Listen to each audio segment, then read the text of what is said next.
From 2016 जब मैंने badminton join किया था एंड आज 2026 ऑलमोस्ट अ डेकेड हो चुका है मुझे इस फील्ड के अंदर। एंड आज तक मुझे एक चीज़ समझ आई है, कोई भी श्रीकांत किदम्बी से बेटर मैन सिंगल्स प्लेयर हमारे इंडिया में नहीं आ पाया है। इमेजिन एक डबल्स का प्लेयर जो सिंगल्स में गया एंड वहाँ पे तबाही मचा दी, लिटरल तबाही मचा दी। एंड अब आज डिस्कशन आप सोच रहे होंगे यार थॉमस कप आपने टाइटल में डाला हुआ है थंबनेल में, आप डिस्कशन क्यों श्रीकांत किदम्बी का कर रहे हो। थॉमस कप 2022 मैं बोलूँगा इसके अंदर जो बोलते हैं ना मैच्योरिटी का पार्ट, और बोल सकते हैं कि क्रेडिट जाता है श्रीकांत किदाम्बी को। आप लोग भी थोड़ी देर के लिए सोचोगे ज़रूर दैट यार पूरी तो टीम इवेंट थी। ऑफ कोर्स टीम इवेंट थी, बट वहाँ पे आपको जब मैं मैचेस बताऊंगा कैसे मैचेस उन्होंने जीते and all, you will be surprise. एक और सरप्राइज प्लेयर का नाम है, ऑफ कोर्स उनको जानते ही हो आप, बट उनका भी डिस्कशन इस वीडियो में होगा। शुरुआत करते हैं थॉमस कप 2022 और ये विक्ट्री हमारे पास कैसे आई। ग्रुप स्टेज में हमारी पहली मैच थी जर्मनी के साथ। जैसे कल हमने बात की थी ना उबर कप के रिलेटेड, दैट कुछ कंट्रीज़ हैं पार्टिसिपेशन होता है, ऐसे कुछ बड़े प्लेयर्स वहाँ से निकल के नहीं आते हैं। जर्मनी के सामने आप स्कोर्स आपको देखने हो तो देख सकते हो 21-16, 21-13 से लक्ष्य पहली मैच जीत गए। देन साची लोग जीत गए अपने मैच, किदम्बी श्रीकांत भी जीत गए, थर्ड सेट एक्सटेंड ज़रूर हुआ, वो भी जीत गए match. Then as I discussed yesterday to that group stages होते हैं वहाँ पाँचों की पाँच मैच खेली जाती है। देन देखा जाता है कि चार जो है ना टीम्स उसमें से टॉप टू कौन सी है या फिर टॉप जो भी है, डिस्कशन ऐसे होता है, ठीक है, मतलब सिलेक्शन ऐसे होता है क्वार्टर फाइनल्स के लिए। देन नेक्स्ट है अर्जुन एंड ध्रुव। मैंने बात किया ना पहले कि अलग अलग प्लेयर्स के साथ तनिषा भी खेल चुकी है वुमेंस डबल्स में भी, देन मिक्स में भी, एंड ध्रुव भी अलग प्लेयर्स के साथ खेल चुके हैं। देन प्रणव एच आराम से ईजी मैच विन थी उनके लिए। नेक्स्ट बात करते हैं हमारी मैच थी कनाडा के सामने, जिसके अंदर विक्टर लाई भी आपको दिखेंगे एंड ब्रायन यांग भी दिखेंगे। पहली मैच श्रीकांत किदम्बी गए उनके सामने एक विन लेके दी। मैंने कल जो एक डिस्कशन किया था, आपने ध्यान दिया हो ना दिया हो मुझे नहीं पता है, आपने सुना है तो फिर कमेंट्स में लिख देना, ठीक है। पहली एंड मोस्ट इंपॉर्टेंट थिंग कि पहला जो पर्सन जाता है ना वो हमारे लिए एक सेटअप करता है, बेस्ट सेटअप, एंड हमारा बेस्ट प्लेयर ही जाना चाहिए सबसे पहले।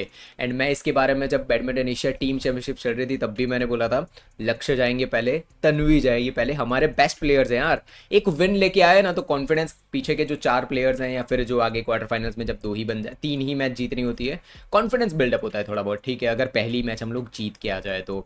एंड वहीं पे यहाँ पे पहली विन हमें श्रीकांत किदम्बी ने लेके दी। दैन साची लोगों का तो बात ही क्या कहना, वो लोग टॉप टियर लेवल पे थे, आपको पता ही है, मथियास बो एंड वो मतलब वहाँ पे आप समझ रहे हो ना मैं क्या बोल रहा हूँ, उस टाइम का साची का performance. Then Pranav H easy win, उन्होंने बहुत बढ़िया हमारे लिए विन ला के दी।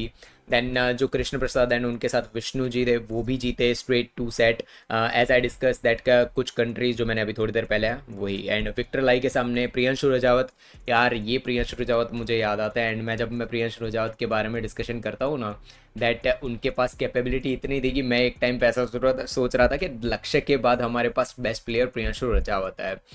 इट वॉज अराउंड 2023-2022 ही भाई, उसके आसपास ही ये चीज़ सोच रहा था। बट कुछ अलग ही टर्न आउट हुआ है, उनकी इंजरीज एंड काफ़ी चीज़ें हुई। मैं एक लो सबसे बड़ा ये बोलूँगा कि कोडा इनाराओका ने मल्टीपल टाइम उनको जो डिफीट किया है ना, मुझे उनका नहीं पता, उनका माइंडसेट मुझे नहीं पता है। किसी दिन बात का इंटरव्यू होगी तो मैं ज़रूर ये क्वेश्चन पूछूंगा, बट ऑफ कोर्स ये चीज़ मुझे जो मेरे ऑब्जर्वेशन है उससे ऐसा लगता है दैट कोडा इनाराओका मल्टीपल डिफीट्स, ये चीज़ टोमोका मियाजाकी के साथ भी चल रही है।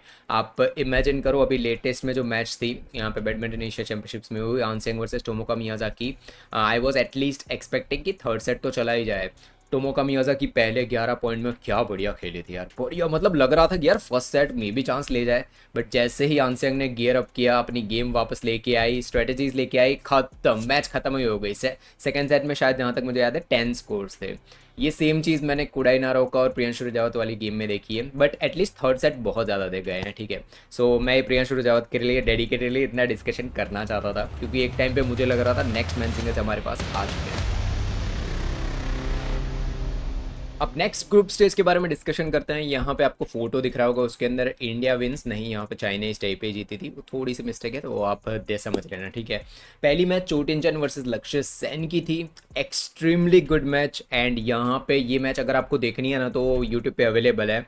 आपको एक चीज़ का आइडिया आएगा तो रेजिलियंस जो मैं हमेशा चोटिंचन के साथ कनेक्टेड रखता हूँ ना, ये वर्ड आपको समझ आएगा दैट ये प्लेयर यार, जैसे उन्नति के बारे में मैं हमेशा डिस्कशन करता हूँ, गिव अप ही नहीं करते यार, यार वो। एंड यही चीज़ आप सोचो, जो चोटिन चैन है हमेशा से चलता आ रहा है, उनकी मैचेस मैंने जब भी देखी है, बस कुछ मोमेंट्स होंगे जहाँ पे वो थोड़ा बहुत गिव अप भी करे, जो अभी शिवची वाली मैच हुई थी, बट वहाँ पे तो शिवची ने चांस भी नहीं दिया था उनको कम बैक भी करने का, कोर्ट में वापस भी आने का। बट बात की जाए इस मैच की, मैं रिकमेंड करूँगा प्लीज़ ये मैच जाके देखना। मैं इसमें कुछ भी आप लोगों को बोल रहे स्पॉयलर्स नहीं देने वाला हूँ, ये हुआ वो हुआ, extremely good match, man singles की बहुत बढ़िया मैच है, जाकर देखना, रिकमेंडेड है।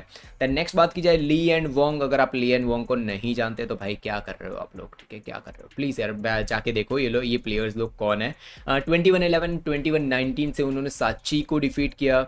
साची अभी तक बोलते हैं ना थॉमस कप में मैं उतना डेडिकेटेडली तब देख नहीं रहा था कि यार ये मैच हो गई, डेडिकेटेड नहीं देख रहा, स्कोर्स एंड सब कुछ थोड़ा बहुत उसमें नज़र थी ज़रूर, बट साची को जब डिफीट किया ये एक ऐसी चीज़ थी जो थोड़ा बहुत बोलते हैं ना झटका लगता है। साची का वर्ल्ड टूर लेवल पे जब से एक लेवल का परफॉर्मेंस आना शुरू हुआ है ना, तब से ऑल इंडिया जितने भी बैडमिंटन फैंस हैं सारे के सारे हैं, उनका होप साची से रहता ही है।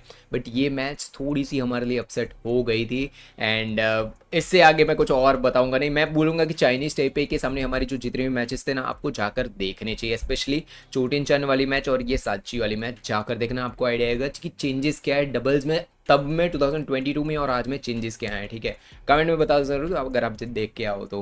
देन वांग जुवे, उनको डिफीट किया श्रीकांत किदम्बी ने 19-21 एंड 16-21, मतलब वांग जुवे के 19 एंड 16 पॉइंट थे। कुछ मैंने जो वीडियो के स्टार्ट में श्रीकांत किदम्बी के रिलेटेड बात की ना, अब तक आप वो एक भी मैच नहीं आ रहे, अब तक एक भी मैच नहीं आ रहे हैं। एंड उनको जितना भी चांस मिला है, श्रीकांत के मैचेस मुझे अभी भी खोपड़ी में यहाँ पे ऐसे स्टोर्ड है श्रीकांत के मैचेस। वहाँ पे एक्सपेक्टेशंस थॉमस कप में बोलते हैं ना कि हमारे जब भी मैं बोलता हूँ ना कोई भी टॉप की टूर्नामेंट्स आ रही है ना, तो पिछले एक साल से मैं हमेशा पीवी सिंधु साची का नाम बार बार लेता हूँ। इनसे एक्सपेक्टेशन नहीं होगी तो किनसे होगी भाई यार, बड़ी टूर्नामेंट्स आ रही है जैसे टीम चैंपियनशिप्स थी और उसमें एंड ऑल, वहीं पे श्रीकांत किदम्बी हमेशा खड़े रहे हैं टीम इवेंट्स में हमारे साथ, बहुत बढ़िया परफॉर्मेंस उन्होंने हमेशा दिया है। एंड बात की जाए लियू यांग, इनकी मैच थी अर्जुन एंड ध्रुव के सामने, थर्ड सेट एक्सटेंड हुआ। दिस मैच मैंने बोला ना ये पूरी टाई, इवन फाइनल शायद आपको ना देखनी हो तो ना देखना जाके, ठीक है, बट ये टाई चाइनीज टाइपे के सामने थी। ये पूरे मैचेस पांचों के पांचों प्लीज़ जाकर देखना, इट वाज एक्सट्रीमली गुड, मज़ा आ गया था ये टाई देखने में। देखो एक चीज़ आप समझो, कभी कभार है ना ग्रुप स्टेज या फिर उसमें ऐसे मैचेस मिल जाते हैं ना जो फाइनल्स या सेमीफाइनल्स में नहीं मिलते हैं, तो उसके बारे में आगे डिस्कशन करेंगे। बट नेक्स्ट थी प्रणव एचएस की मैच लू के सामने, थर्ड सेट एक्सटेंड हुआ बट प्रणव एचएस हमारे लिए पॉइंट लेकर आए। मेरे 2600 वीडियोस में से आई डोंट नो 10,000 टाइम मैंने डिस्कशन किया होगा कि मेरे टॉप 4 प्लेयर्स लक्ष्य सेन, ली जीजिया, लो यूकिन, कुनलाउत, पता नहीं कितनी बार मेरे टॉप 4 प्लेयर्स के बारे में बात की है। मैंने हमेशा ये डिस्कशन किया कि अगर ये चार एक साथ डोमिनेशन पे आ जाए ना तो टॉप 4 में किसी की जगह ही ना बने, ये चार ही रहे वहाँ पे, इतनी कैपेबिलिटी इतना पोटेंशियल ये चारों में है। एंड ये मेरा दिमाग बना कैसे, ये मेरे थॉट्स आए कैसे, ये सब कुछ है ना 2021 2022 2023 इसके आसपास का डेटा है, उससे पहले का भी आप ले सकते हो, बट बोलते हैं ना ये डेटा है मेरे दिमाग में and that made me think that ये मेरे लिए टॉप 4 है। मेरी बात कर रहा हूँ, आपके कमेंट्स में बताना आपके क्या व्यूज़ हैं। बट ये मैच परफेक्ट प्रूफ है लीसीजिया वर्सेस लक्ष्य सेन, जहाँ पे मैं लीसीजिया की मैच देख के एक्सट्रीम बोलते हैं ना, मैं जो वर्ड बोलता हूँ ना क्रेजी गुड, ये मैच को मैं ऐसे डिस्क्राइब करूँगा, extremely good and crazy good match. 21-23 and 9-21। मैं जो चोटिन चैन वाली मैच बोले चाइनीज टाइपे वाली कि मैच जाके देखो, मेरे वर्ड्स पे मत जाओ पर मैच जाके देखो, रिकमेंड करता हूँ। वैसे ही मैं ये मैच भी रिकमेंड करूँगा, आपको ये चीज़ समझ आएगी कि इवन दो लास्ट इतने टाइम से लीसीजा परफॉर्म नहीं कर पा रहे, बट स्टिल मैं हमेशा ये क्यों बोलता हूँ दैट लीसीजा मेरे टॉप 4 में है। आराम से मैं अभी ये भी तो बोल सकता हूँ कि खत्म हो गया है भाई, अब कुछ नहीं हो पा रहा है, ये नहीं हो, वो मैच देखो, ये वाली मैच देखो, आपको आइडिया आ जाएगा मैं क्या बात कर रहा हूँ, ठीक है। नेक्स्ट बात करते हैं साची, जिनकी मैच थी गो इजुद्दीन के सामने। आपको ना आइडिया आ रहा हो ना तो गो इजुद्दीन का पीक 2024 में था, 2022 2023 ये सब कुछ टाइम था जहाँ पे बोलते हैं ना धीरे धीरे ग्राफ ऊपर जा रहा है। 2024 was peak, 2025 was literally down, बहुत डाउन था, 2025 भी उस लेवल का नहीं लग रहा है। साची की बात की जाए, साची was just amazing that time भाई, मज़ा आता था उनकी गेम देख के। एंड नेक्स्ट बात की जाए श्रीकांत किदम्बी जो एनजी योंग के सामने थे, यार अगर आप लोगों को नहीं पता है ना एनजी जेयोंग, तो मैं एक चीज़ बता दूं। जब ली चोंग-वी बैडमिंटन को रिटायरमेंट उन्होंने लेते ना बैडमिंटन से, मलेशियन बैडमिंटन से, तो एक बहुत बड़ा वॉइड बन गया था। आई नो ये चीज़ मैंने पहले डिस्कशन की है, बट एक और बार जो नए व्यूअर्स हैं उनके लिए बताता हूँ। ली चोंग-वी ने जब रिटायरमेंट ली, एक बहुत बड़ा वॉइड बना मलेशियन बैडमिंटन में। वो वॉइड फिलअप करने के लिए आए लीजिजिया, एंड लीजिजिया ने प्रूव किया दैट मेरे पास हर एक वो कैपेबिलिटी है कि मैं वो वॉइड भले फिल ना कर सकूं, बट मैं उस वॉइड के आसपास ज़रूर पहुंच सकता हूं। क्रेजी परफॉर्मेंस, लीजिजिया ने पूरे मलेशियन बैडमिंटन को कैरी कुछ टाइम के लिए किया है, लिटरली कैरी किया है लीजिजिया ने। एंड उन्हीं के साथ साथ एक वो बोलता है ना कि शैडो में नहीं रहे, मैं ये नहीं बोलूँगा कि शैडो में रहे, बट नाम उतना ज़्यादा नहीं है, बट एनजी जेयोंग ही has one of the finest footwork, जो बोलते हैं ना कि ध्यान नहीं गया है लोगों का। ऑफ कोर्स उसका रीज़न ये है कि काफ़ी इंजरीज, काफ़ी टाइम वो बैडमिंटन से बाहर हुए हैं, और अभी तो आपको पता ही है, प्लीज़ जाके सर्च करना एनजी जेयोंग के साथ क्या चल रहा है। आप प्लीज़ उनके मैचेस पुराने जाकर देखो, आपको आइडिया आएगा। लीजी जाए ना, उन्हीं का मैं कॉपी नहीं बोलूँगा, बिल्कुल ये वर्ड बहुत गलत होगा अगर मैं कॉपी बोलूँ तो, बट आप ये रिजम्बलेंस आप बोल सकते हो कि ये दोनों प्लेयर इतना खतरनाक खेलते थे मलेशिया के लिए। एंड वहीं पे श्रीकांत किदम्बी ने उनको डिफीट किया, एंड आई वाज लाइक भाई 11 और 17 में भाई साहब श्रीकांत किदम्बी क्या खेल रहे हैं भाई यार, अमेजिंग। मैंने बोला ना वीडियो के स्टार्ट में ही दैट ये प्लेयर हैं जो खड़ा था वहाँ पे, लिटरली टॉप टीयर लेवल का परफॉर्मेंस लेके आ रहे थे वहाँ पे। एंड बात की जाए नेक्स्ट मैच, एरन चिया जो टीओ के साथ खेल रहे थे, आई डोंट नो, मुझे रीजंस नहीं पता है उनकी टीम के, हमको हमारे रीजंस नहीं पता होता है कि सात्विक चिराग के साथ खेलने वाले हैं किसी और के साथ, तो फिर उनकी टीम का तो हमको कैसे ही पता होगा। रैंडम सात्विक किसी दिन किसी और के साथ खेलेंगे, चिराग किसी और के साथ खेलेंगे, तो हम हमारा नहीं पता है, उनका कैसे पता होगा। आप लोग सोच रहे होंगे कि चिया सो क्यों नहीं खेले, इसलिए बता रहा हूँ मैं।